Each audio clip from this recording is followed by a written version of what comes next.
Thanks for staying with us here on ABC 13 Weather Now. Joined now by Houston Chronicle meteorologist Justin Ballard to discuss the unprecedented flooding in the Western Carolinas where you grew up, as well as the recovery efforts currently underway. And for that, we also want to welcome in meteorologist John Ahrens from ABC affiliate WSOC-TV in Charlotte, North Carolina. John, thanks for joining us today on ABC 13 Weather Now.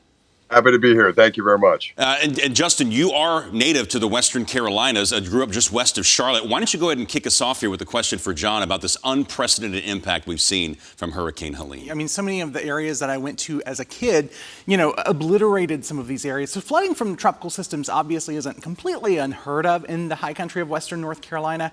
What made Helene so different, though? Well, Justin, when we had for 3 days prior to that, we had this upper level system of trough kind of sitting over the mountains. And this was going to be the steering mechanism, if you will, that would pick up Helene from the Gulf of Mexico and send it on up and through Georgia. So that trough sat over the mountains for days and was already inundating the mountains before Helene was even in the picture. So I'm thinking, I was watching the rain gauges in some areas were already 4 to 5 inches. Creeks, streams, rivers were already rising past bankful before Helene even made landfall. And then once Helene comes in, you add another 10 to that, and it's just disaster. Unfortunately, perfect ingredients kind of coming together for this. Yeah, it's just terrible to see that. Now, John, it's been said that Helene's flooding in western North Carolina is their version of Katrina in 2005 or Harvey in 2017. Help us here in Houston, a city well acquainted with flooding, to kind of wrap our minds the extent of what you are seeing out there in the mountains. Well, you never want to compare storms. I mean, each storm has their own unfortunate, powerful story of strength and disaster. And I think, what you guys went through with Harvey is a story unto its own. Only you guys know the full extent of what you all had to deal with. I would say, though, you compared in the history books probably since 1900, since this area has seen this kind of flooding. And the problem is the population has grown immensely since that time. And Asheville is a huge tourist town. And the Biltmore and all those places, Biltmore Village, I mean, some of those places are underwater. And what really struck for me, we have a really cool community known as Chimney Rock. And that's where Last of the Mohicans was filmed. It's where Dirty Dancing was filmed. That place is gone. Wow. Literally gone. So, that hopefully that gives you an extent of what we're dealing with. And we still, guys, have hundreds of people that are missing right now even. So we just had this tragic story about the 2 grandparents that were on top of a roof, and they were with their 6-year-old grandchild, and you could see them on top of the roof. The roof collapsed. They're gone.